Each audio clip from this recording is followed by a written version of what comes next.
In this video, I will show you how to download Python. This should be a quick and easy tutorial to follow, but before we do continue, please consider leaving a like on the video and also subscribing to the channel. I really do appreciate it. To get started, what you're going to want to do is open up a new internet browser and come across to the official website, which is python.org. From here, if you look in this blue bar, you're going to see an option for downloads. So hover over this and then select your operating system, whether you're looking to download Python on Windows or Mac OS or Android. For myself, I'm using Windows, so I'm going to click onto Windows. The latest version of Python should be at the top. So you can see here the latest Python 3 release, Python 3.13.7. If you scroll down, you're going to find the Windows installer. So make sure to give that a click for the 64-bit one to download the installer for Python. Once it's downloaded, give it a click and this is going to open the installation program to install Python onto your PC.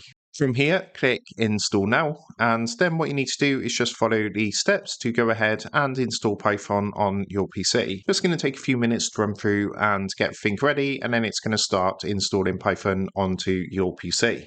Once Python has finished installing, you're going to get a confirmation window like this saying setup was successful. So what you can do is close this window down, and here we are as you can see in Python. So that is how to download and install Python on PC. With that being said, I hope this quick tutorial did help you out today. And if this did help you out, I would really appreciate it if you was to consider dropping down below the video, leaving a like, and also subscribing to the channel. With that being said, I just want to take a minute to thank you guys for watching this quick tutorial, and I will see you in the next video.